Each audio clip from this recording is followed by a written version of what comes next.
Gemma. The Life Divine is a storybook, a most wonderful storybook. The only thing is that it's a storybook about the infinite and written by the infinite. And we are finite creatures exploring this wonderful story. So the story begins with aspiration, and this aspiration in the human mind takes the form of quest. This quest is based on ever changing appearances of the world, finite, everything is finite, limited, and there is in us a quest for the limitless. This is the bug, divine bug, which bites everyone. We want limitless. Dil mange more. So, but everything is finite. So man started searching. Where does it end, if it ends at all, or where does it begin? From where does it come from? And in this quest, reason came with its two arms, philosophy and science. And they started probing matter, which is the only sensible product right with us. And as they probed matter based on the data given by the senses and the analysis of the mind, with its probe and measuring rod, it went deep and deep and deep, studying the laws of creation, material creation. And they found, wow, this is wonderful, fixed laws, easy to understand, easy to read, easy to draw conclusions from, and easy to replicate, easy to use practically, till they entered a land of the lawless. That land of the lawless is the infinitesimal particles. They were not following any law. It is a chaos. And so, that's where it landed. A kind of lawless land whose laws they have tried to understand how they operate. They are still doing. It's wonderful. But then, where does the last infinitesimal particle end? Every time they say, now we got it, and every time they discover, now we didn't get it. Because there is always, you break the smallest particle, it will still break into still smaller pieces, for the simple reason that it is infinite. So even this piece of paper, if one picks up a piece of paper and starts slicing it down to the smallest particle, still you can slice it. So though it's a finite paper with a finite size, but potentially it is infinite. That's what they discovered. So it was very strange. So after some time, mind gets giddy and dizzy.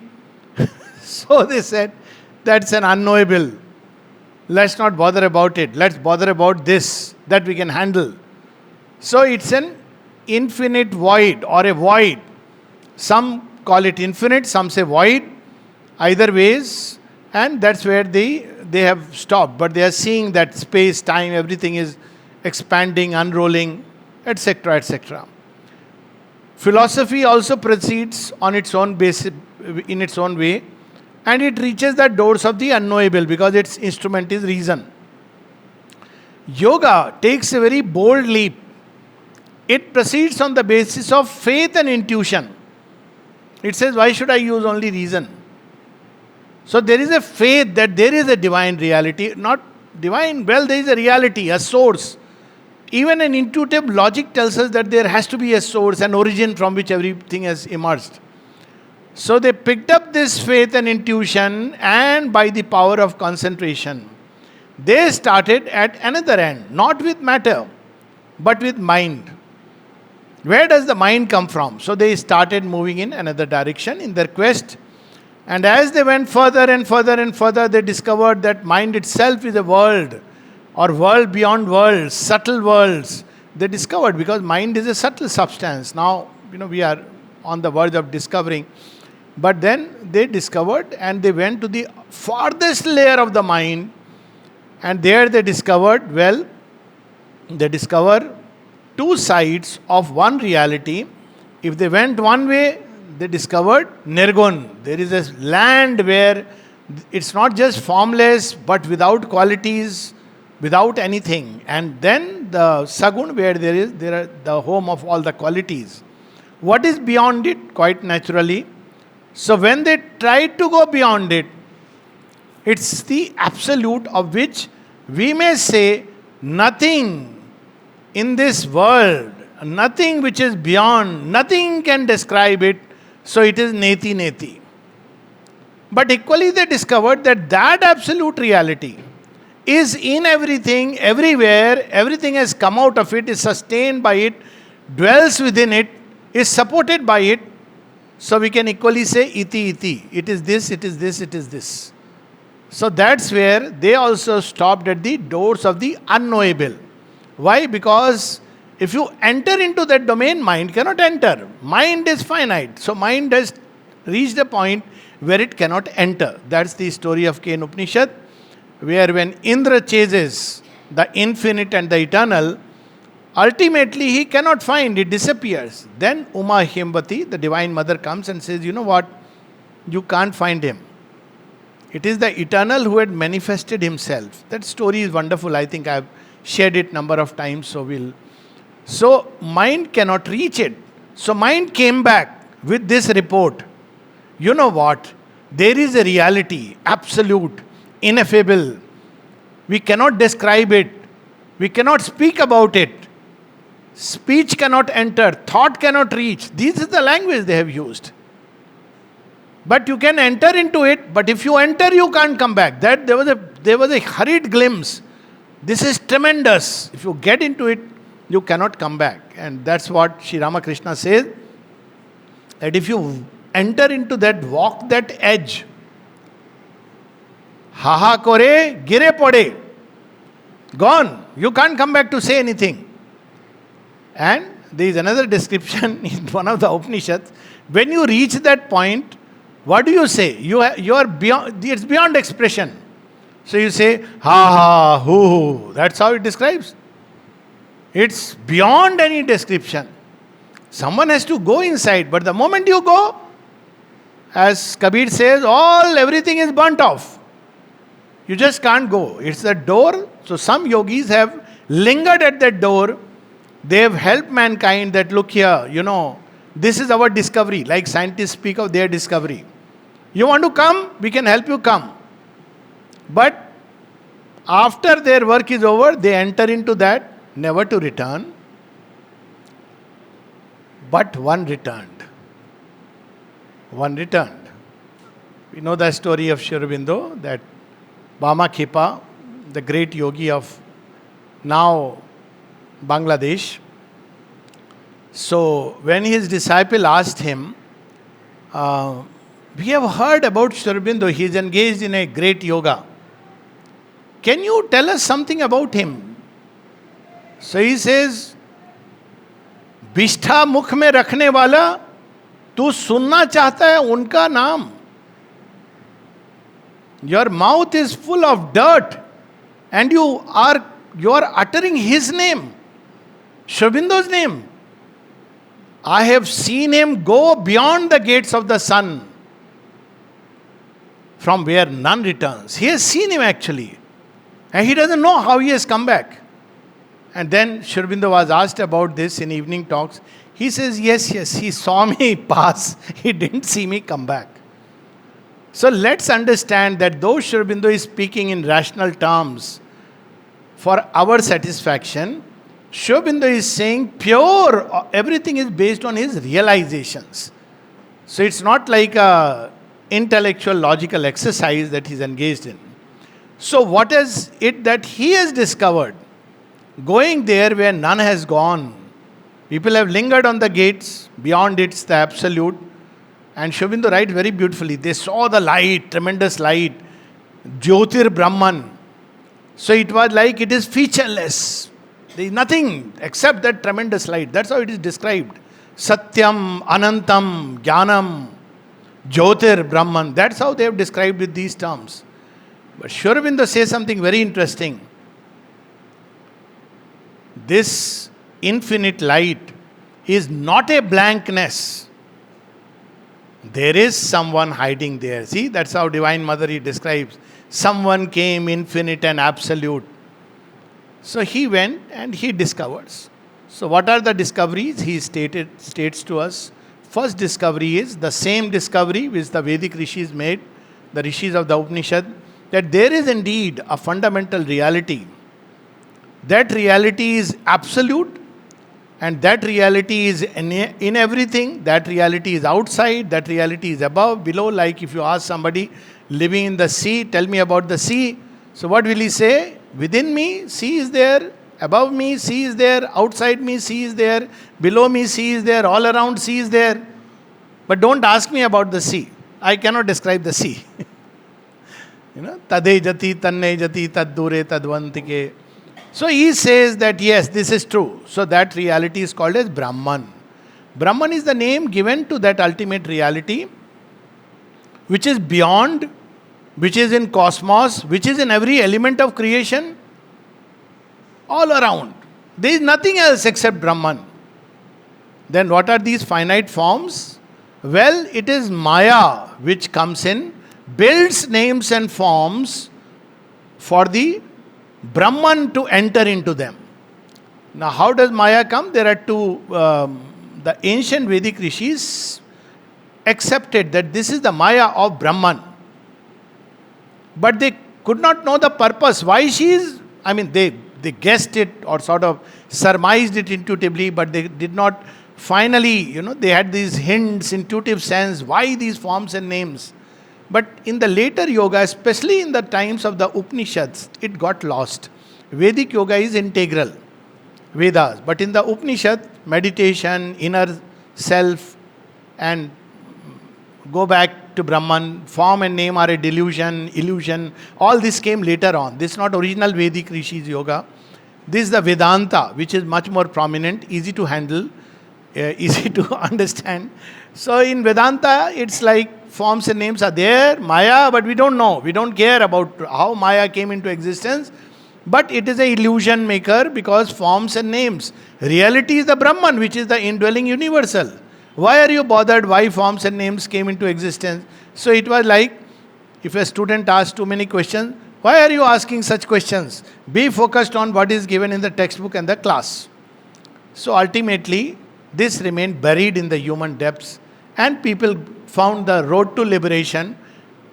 Get free of form and name, enter into Brahman, the ultimate reality. The famous song of Kabir, where he says, Matki phuti re phuti.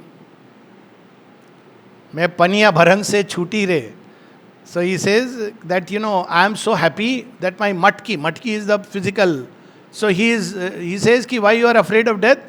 Meri matki phuti, phut gayi meri gagri.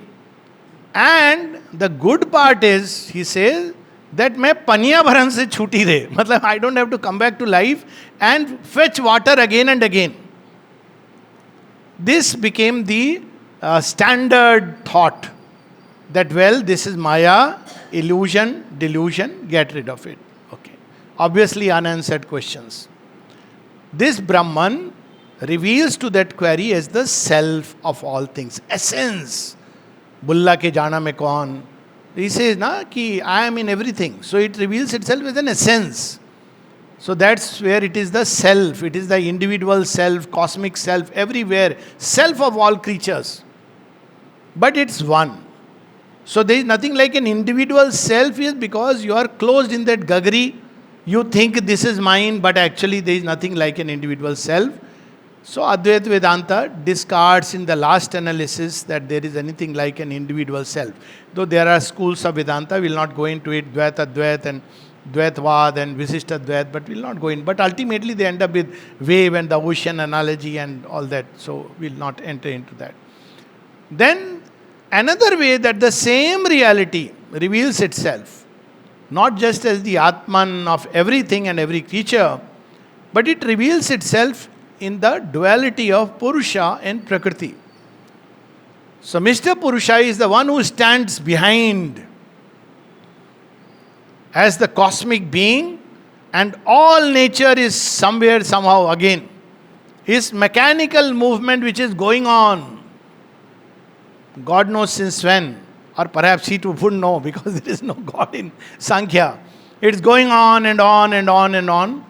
But then there are sentient beings, there are at least creatures who are little conscious, they have thought, feelings. Where do they come from? The light of the Purusha falls upon nature, Prakriti, and therefore Prakriti becomes conscious and moves according to that. And it discovered the three poises. The Purusha can be fully involved inside. That's the story actually of Narcissus, which has been misinterpreted in different ways. But Narcissus looks at its own shadow and is so fascinated, shadow, no, reflection, in the lake. And he is supposed to be very beautiful. Narcissus and Goldmore. There's a whole novel on this. So he is so fascinated that he doesn't want to get up. He loves himself. And people are coming and telling him, what are you doing? Come, you have to eat. No, I love this image. Till he finally drowns into it. Because he is fascinated by this image. So Purusha can be completely drowned and submerged by Prakriti. It becomes Anish. It loses its own light. Or it can remain like a student. What is this mirror in which my reflection is coming? Or it can become Ish, master, when he listens to Goldmoor and comes back and says, I think, this is a reflection, too deadly, dangerous, I am getting into it.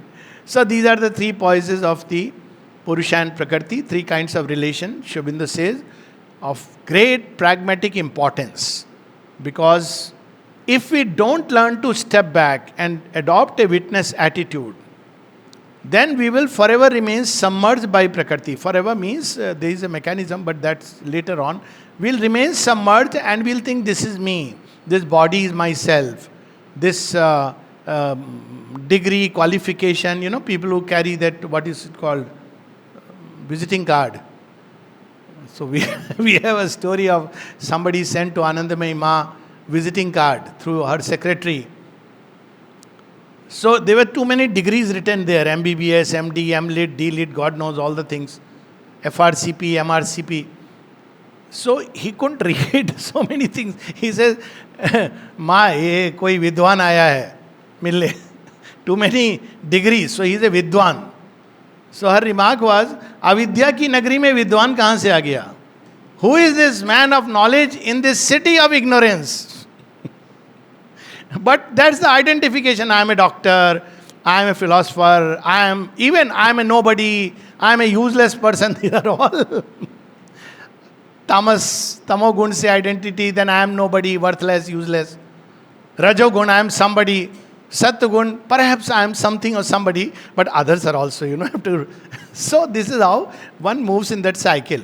And a time comes when the Purusha says, Arey, this is not me. Something else. So he turns back.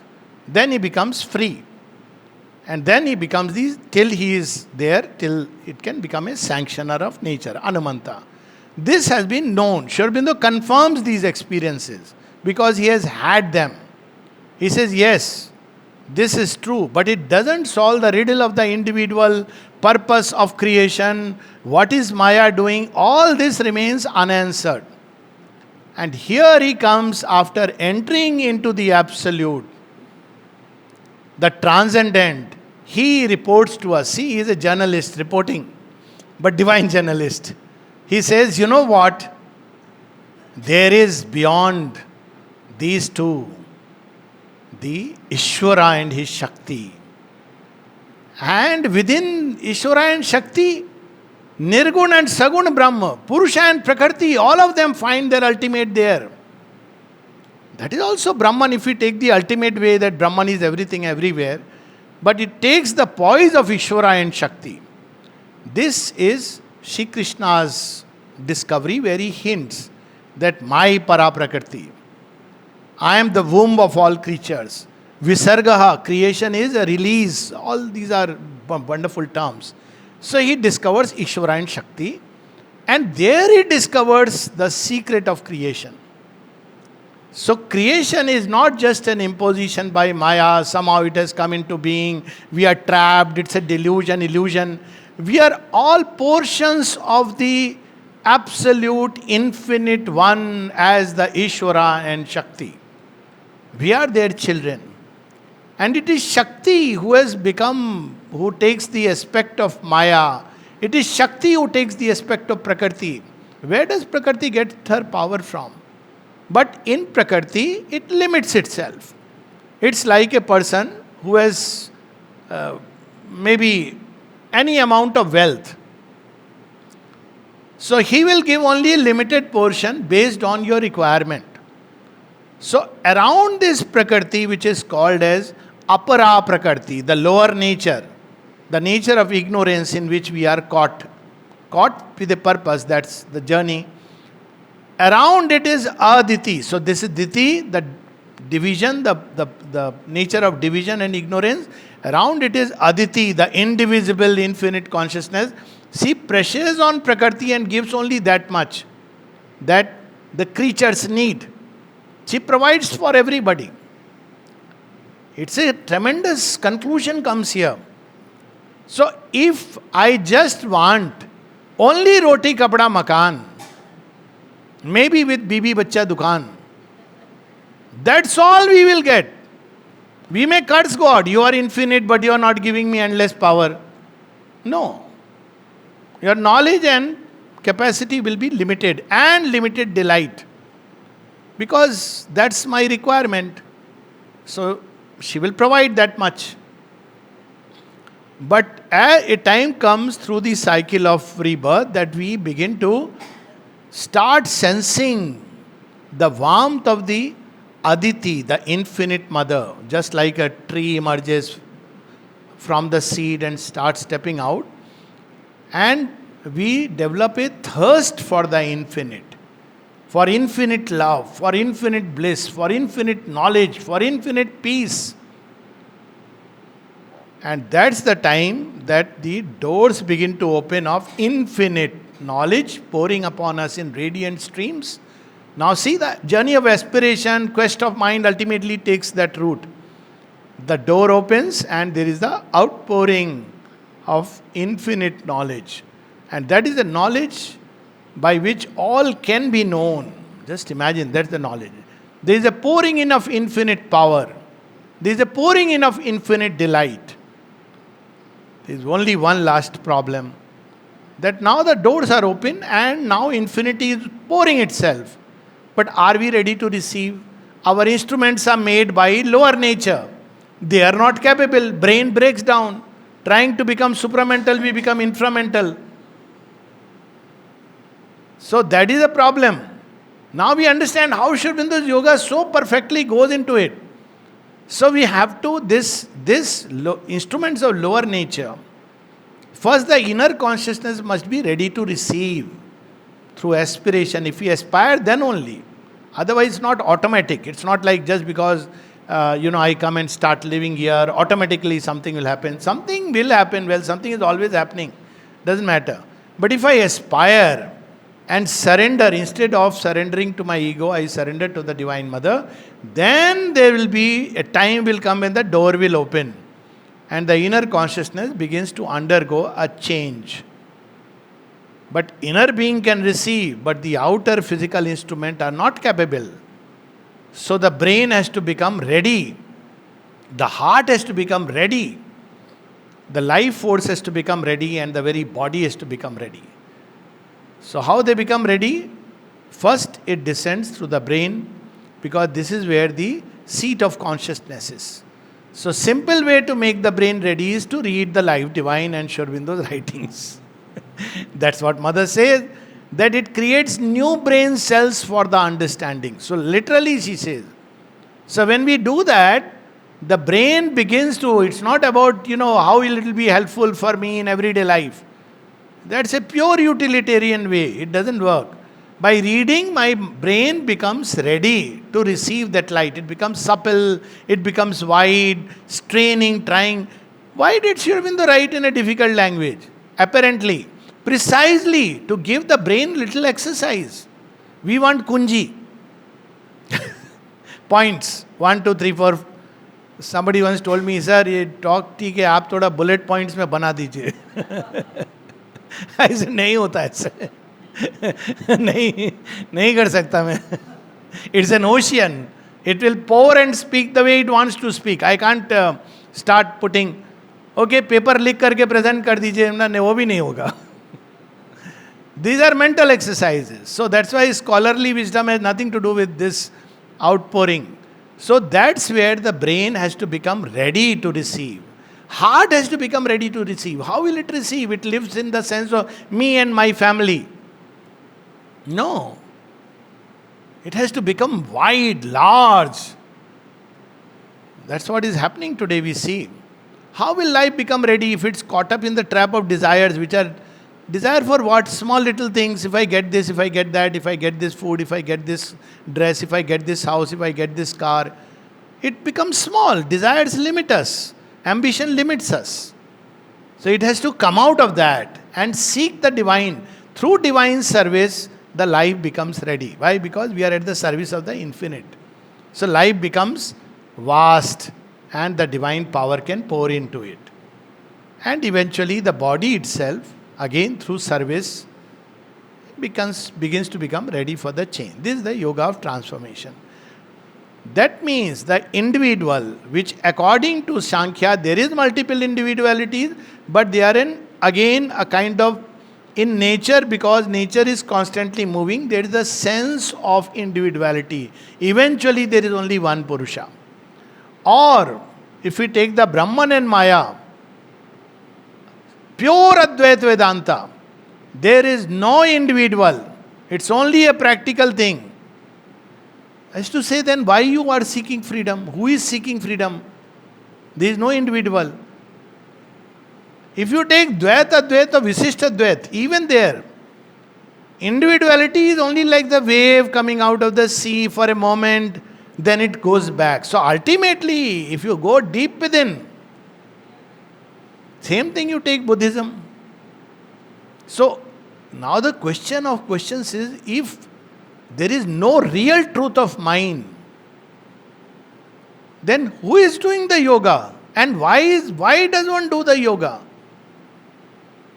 Who is caught in the cycle of rebirth? These are real questions. We use the word soul.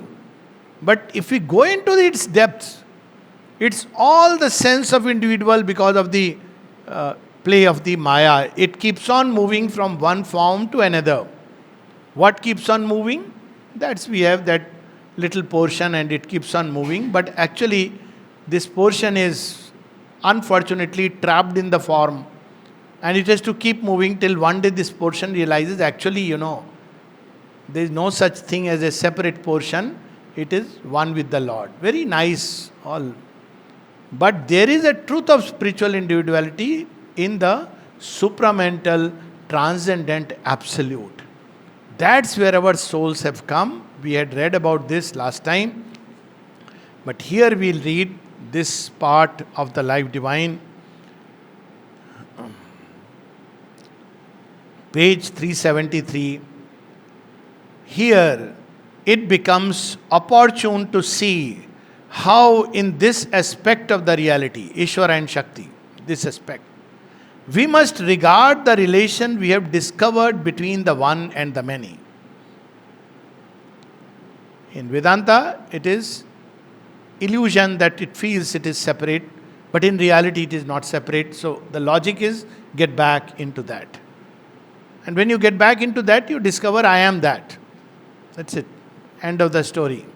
In Purusha and Prakriti, again you are caught. You have to get back into that Purusha consciousness, and there is no, again, it's pure universal intelligence. Almost at the end of it, it sounds like God has cheated you. At least that was my impression after reading all this. I said, I am an individual or I am not. I need to know this. Who put me here? Because then only you put your effort and everything. So I felt that if this is all, then it's a cheat. Somebody cheated me. But why? And now says, okay, a few people I'll pull out. But why? Who put me here? By whose mistake? As once somebody, Amitabh Bachchan, asked his father, Dad, whose mistake it is that I am here? His father got alarmed. He said, tomorrow I'll answer you. He kept thinking. Next day he says, you know what? I thought a lot about it. By whose mistake you are here? And I discovered that I am also a mistake of my parents. And my parents are a mistake of their parents. But then, as we read yesterday, there is a truth to know, a work to do. So that he is revealing to us the relation of the one and the many. This amounts to a determination of the true connection between the individual and the divine being, between the soul and the Ishvara. In the normal theistic conception, the many are created by God, made by Him as a potter might make a vessel. They are dependent on Him as are creatures on their Creator. That's how it is. He has put us, and then after some time, Gagri, the pot, clay pot breaks, it goes into another pot till one day, okay, enough, journey, come back. So that's how it. But in this larger view of the Ishvara, again, this Ishvara is not the Sagun Brahman, as we read yesterday. This Ishvara is not the Purusha of the Sankhya. This Ishvara is beyond these. It's not the Ishvara as the Godheads that everybody calls their God as Ishvara. That's okay, everybody is free. But this Ishvara is neither the Sagun Brahman nor the personal deity of theistic thought. So he says, but in this larger view of the Ishvara, the many are themselves the divine one in their inmost reality. See how he is reconciling this truth that I am that with something else. Individual selves of the supreme and universal self-existence. Eternal as he is eternal, but eternal in his being. Our material existence is indeed a creation of nature, but the soul is an immortal portion of the divinity, and behind it is the divine self in the natural creature. So that's how it is. Each of us is, we can say, always, eternally, an immortal portion of the Divine Mother. It is. Even if creation were to vanish, Pralaya came, Mahapralaya came, still these two will always remain. Of course, if it wants to say, I quit the game, she will take it in. That's okay. That's a choice always there. But there is a reason why it has come forward, put forth, because the one wants to become many. Manifest his infinity through finite forms and names. That's how you can manifest. Very simple. If you look at Vyas as a whole, Mahabharata and Shri Krishna within his inner space, but to manifest he needs finite characters. So each is a portion of the Divine Mother, but is here to manifest. So that's what he's describing. Individual selves of the supreme and universal self-existence. Eternal as he is eternal. But the soul is an immortal portion of the divinity, and behind it is the divine self in the natural creature. This is the image of Shri Krishna and Arjun, Nar Narayan.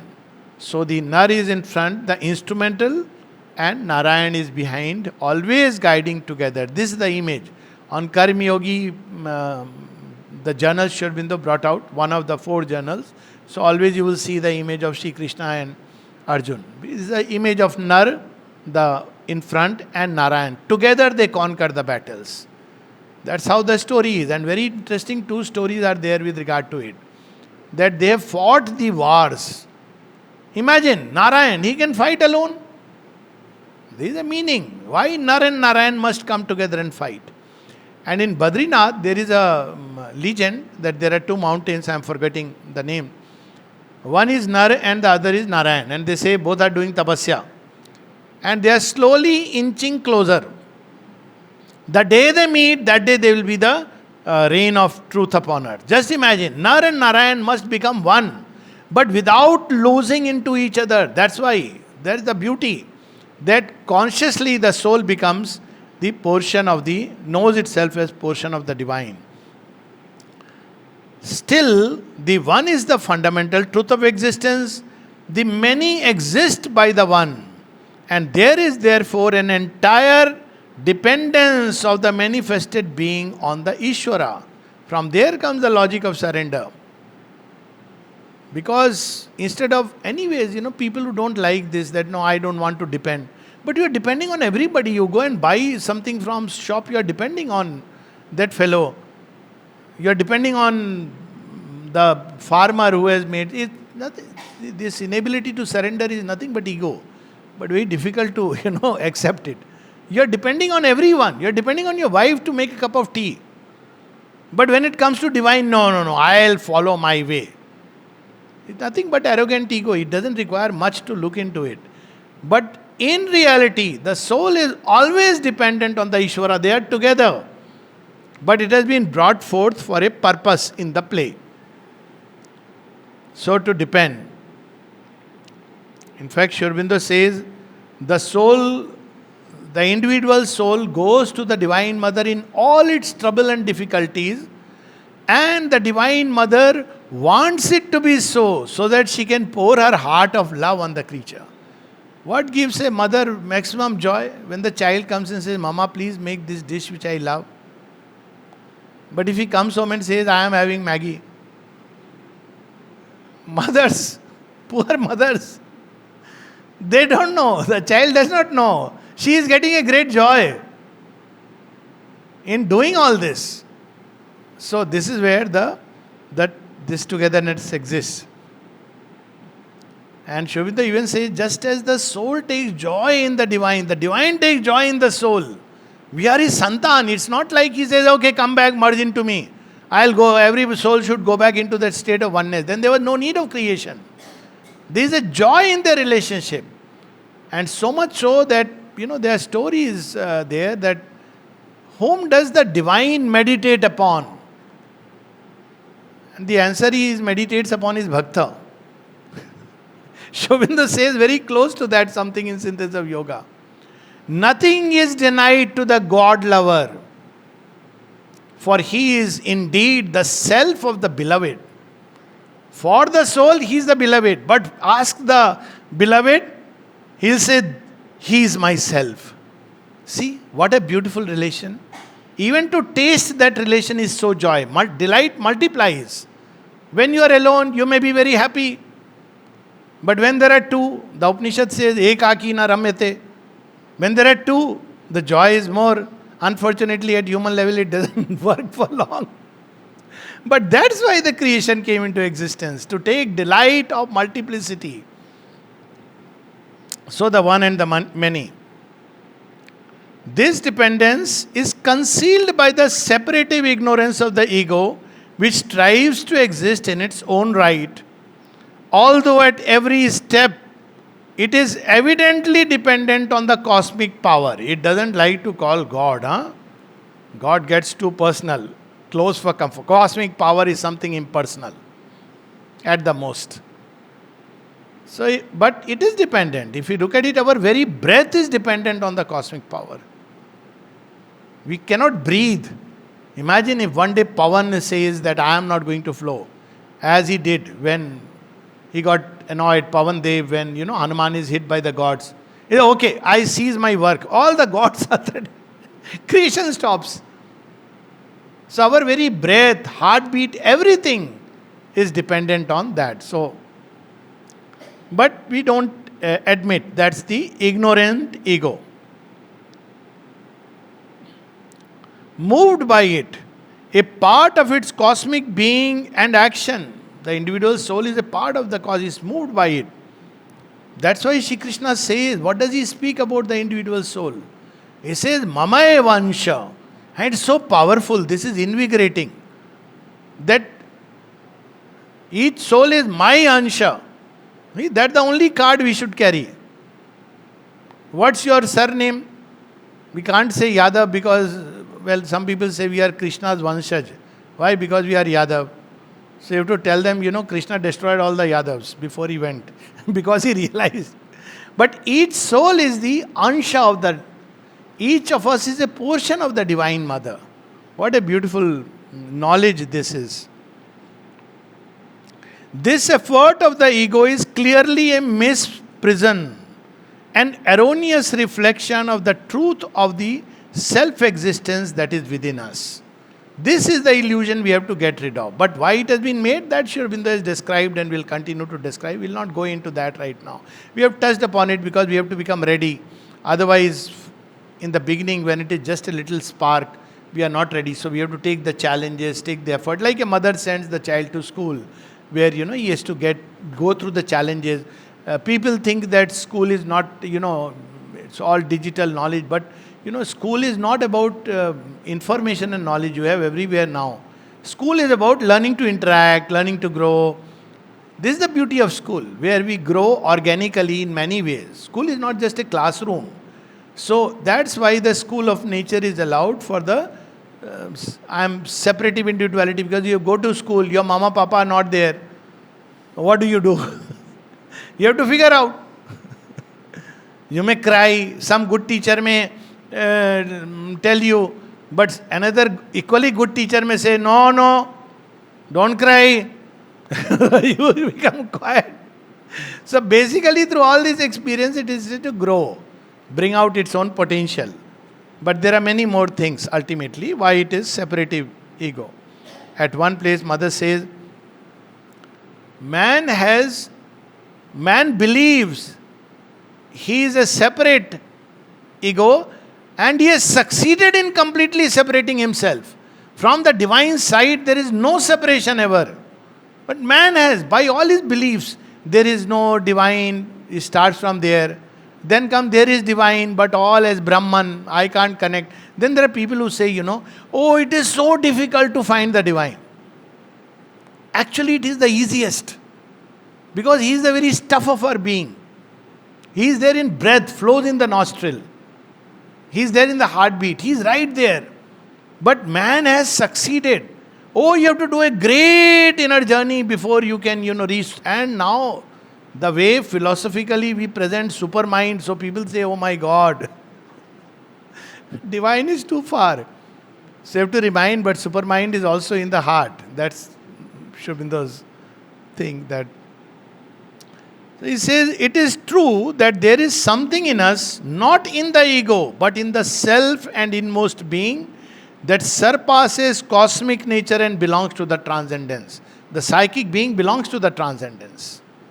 It does not belong to the cosmic being. That's why even the gods, if there is a developed psychic being, even the gods listen. There are so many stories where the gods had to obey, listen, because when there is a developed psychic being, there are instances where they have even gone and quarreled with the gods, and gods have all, my God, they say, this little fellow has come straight from there, transcendent.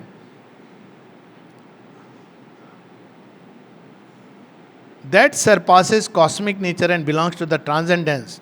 But this too finds itself independent of nature only by dependence on a higher reality. You want to be free from the clutch of lower nature? Try whatever effort one wants. At the end, you will say, Mother, you only can make me free. But one has to do this part. You will reach a point where ultimately, when one is most helpless, one is closest to the divine power. Because when you are most helpless, what do?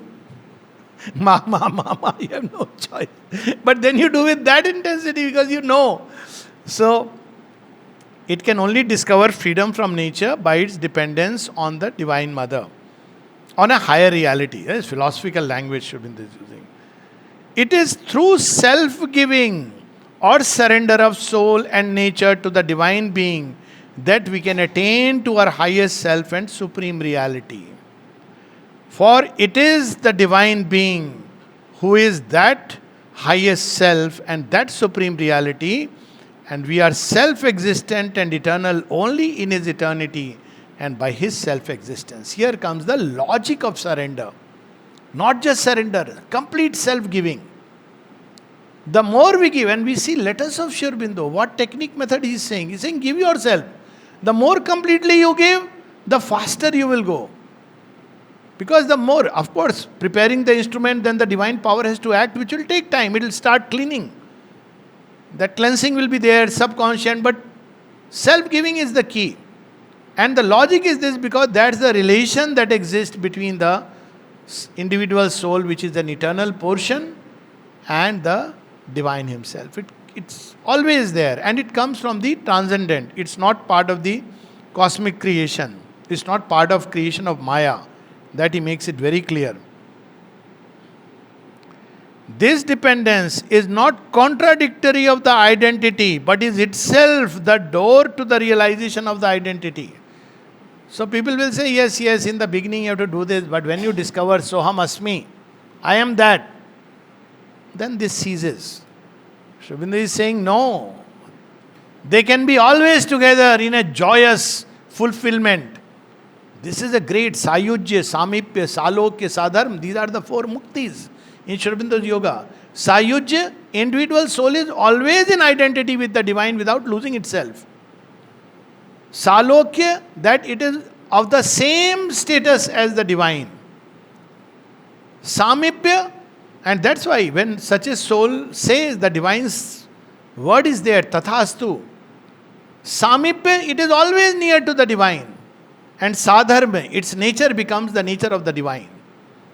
That's what we are here to become. Not lose ourselves entirely in the divine. That's one option which has been exercised, but this is the original option which Sri Aurobindo is. And then it makes sense of the whole journey.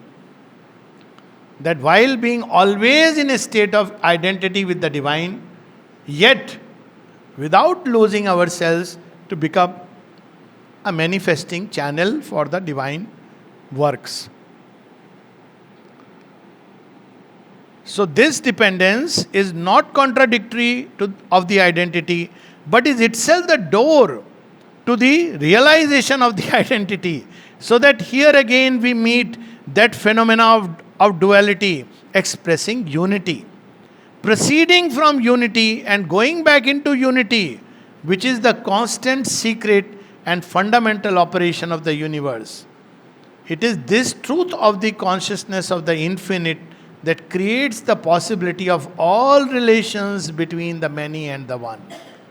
How we will relate to him? As every way.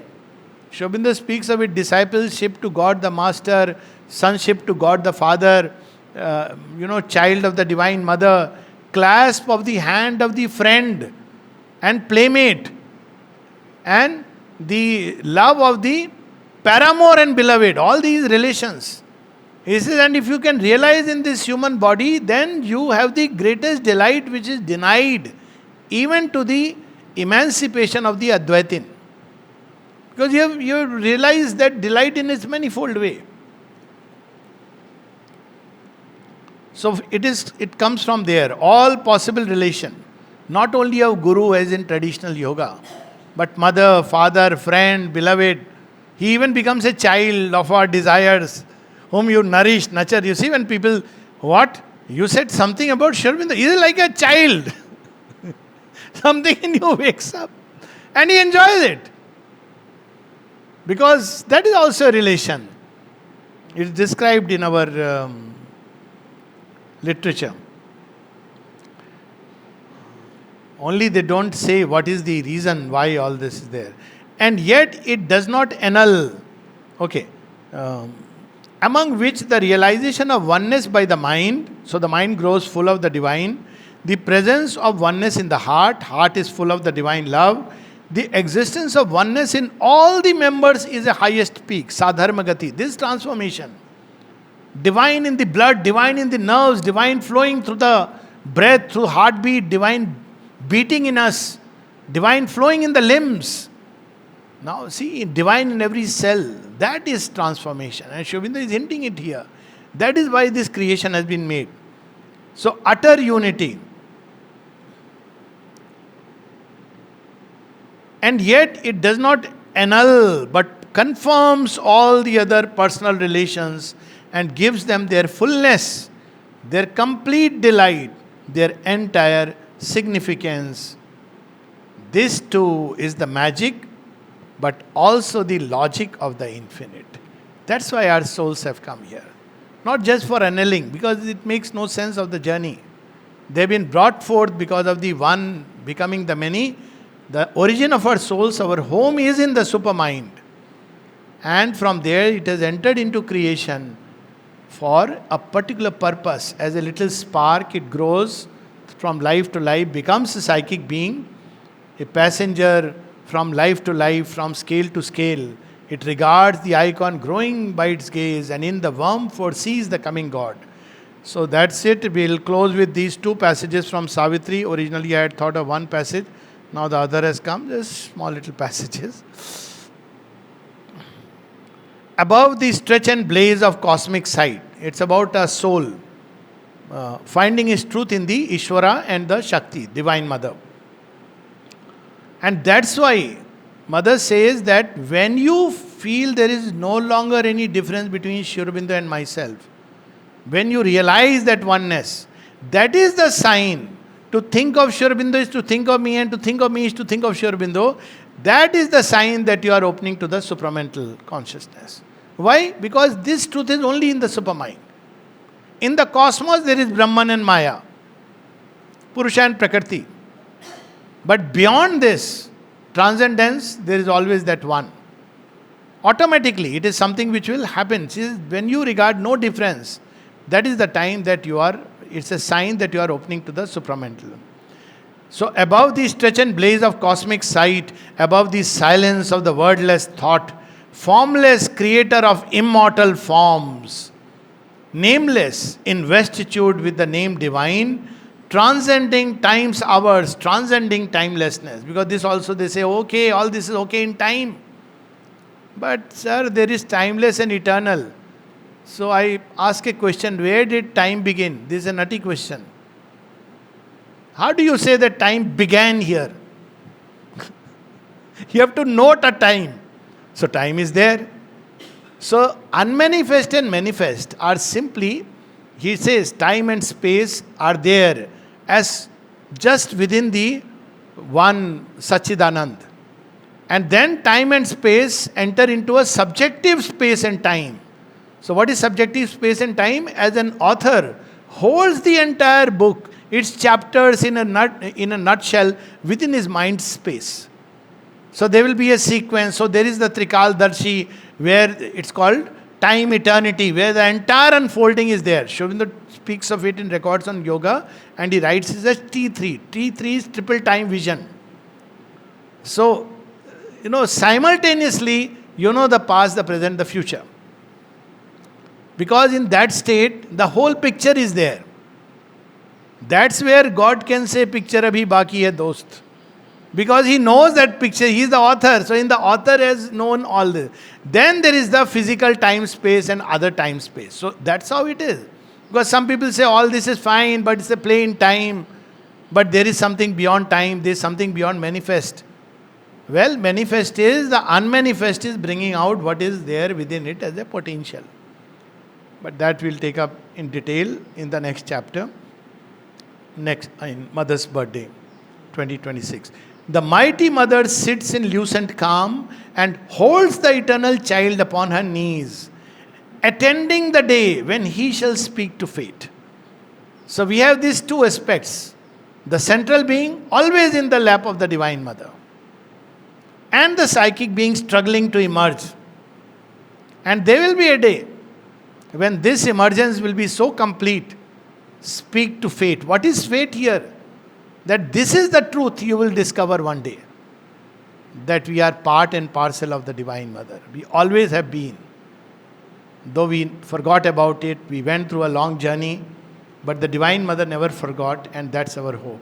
There is the image of our future's hope. Future is not all that, Are ye ho gaya, somebody died, somebody lived, somebody, God knows, got married, somebody got divorced, somebody had a child. This is not future. Future is already there, prefixed, predetermined, because we are talking about determinants. It's predetermined there. And what is the future? To become one with the divine in every way. There is the sun for which all darkness waits. There is the imperishable harmony. The world's contradictions climb to her and are one. There is the truth of which the world's truths are shreds. The light of which the world's ignorance is the shade. Till truth draws back the shade that it has cast. The love our hearts call down to heal all strife. The bliss for which the world's derelict sorrow yearns. How beautiful. And then one more passage. Quickly, we go back to Savitri. And it'll come. In 1 minute it'll come. Okay, so this is the whole journey. He maps out that how this growth of that little spark into the psychic being, why, what is the purpose of it all? Not to go back into the ineffable from where we came. As I said, that would be the most illogical thing. That after all this, go back to that same state.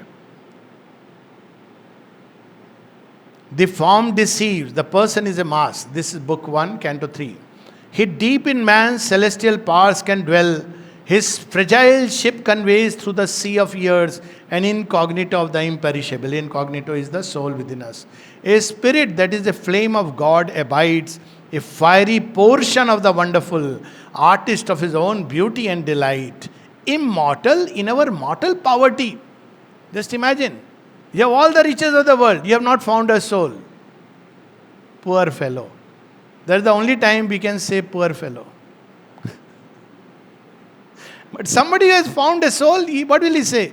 Even in rags I am God. Fallen I am divine.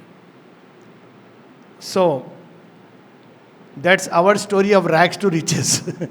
This sculptor of the forms of the infinite, this screened, unrecognized inhabitant, initiate of his own veiled mysteries, hides in a small dumb seed his cosmic thought.